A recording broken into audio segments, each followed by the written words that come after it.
One of the things that Tim Evans said, as I heard him right at the beginning, which kind of surprised me, was he was saying that private health is expanding, and in particular private health expenditure is probably expanding faster than public and social health insurance expenditure.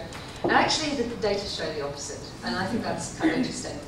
These are plots of the distribution of the private health care expenditure as a percentage of GDP. First of all in the second half of the 1990s, and then in the first half of the 2000s. In the 1990s there was a big jump, big increase in the percentage of GDP across the world that was going to private health expenditure. In the 2000 to 2007, no change. And if you look at the government and social health expenditure as a percentage of GDP, nothing much changed in the 90s.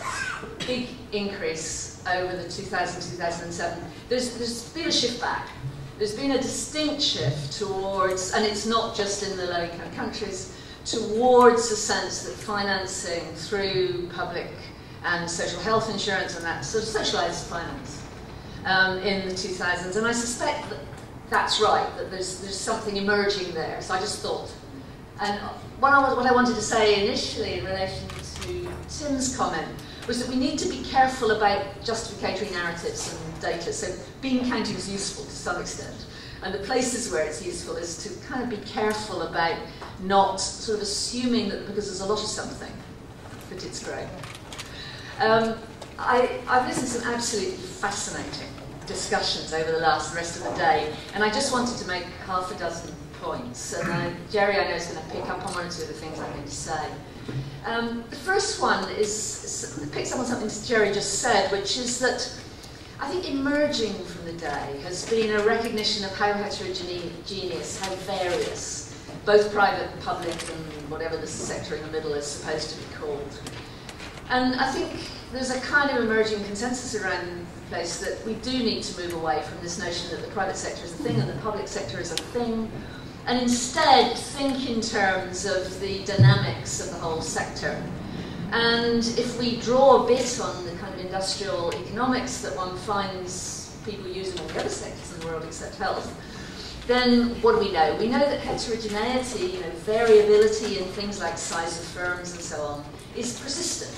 Things don't converge, you don't get a homogeneous private sector. You'd expect it to be extremely various. We need to know more about variety. I think that's one of the things that's emerged from the day. The second, which relates to a discussion in one of the sessions, is that means that we've got to be much more used, in terms of the bean counting, to use distributions, not averages. We've got to watch, assuming that something is better than something else, public is better than private or vice versa, because the averages are different. Actually, what we want to know is what's the diversity look like? Because it might well be that, as somebody said very interestingly on regulation, that what you want is to chop the bad tail off. You don't mind about the good end. Diversity might be what you're interested in. We need to know a lot more about the capabilities of firms, different kinds of firms, and a lot more about the interconnection between different kinds of private sector and quality. And following on from that, what I want to say is that what that implies, I think, is that we do need, picking up something that was said over here, a somewhat different notion, and perhaps more sophisticated notion of definitions of private sector. We need, I think, to be less interested in just in ownership and more interested in behavioural patterns. What's the market structure? What's the behaviour of different kinds of firms? How do they behave and why? People have said this all kinds of different ways in these sessions today. I just think we need to pick that up and remember it. So that we want to know what the different patterns of commercialisation, the different market structures are. We need more information, and perhaps bring together what we know in rather different ways. So instead of comparing public and private, we need to look at different structures.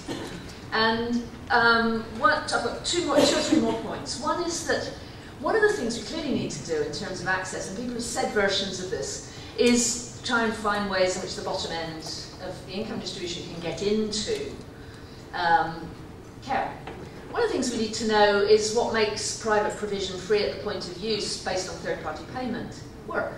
Because it does exist. We can, it is done. There's very little research on what makes free at the point of payment in the private sector.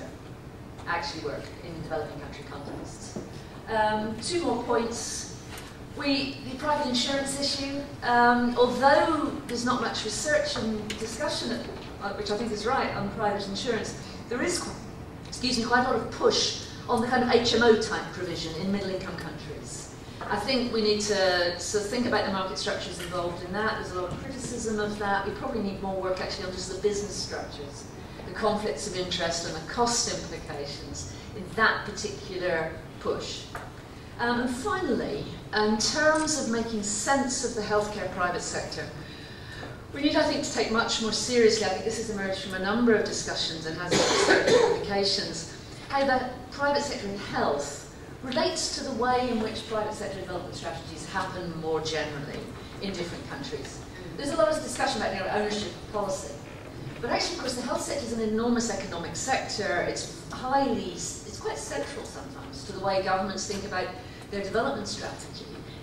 To the extent that it makes sense within government's development strategy, it's going to make sense as policy and as health policy.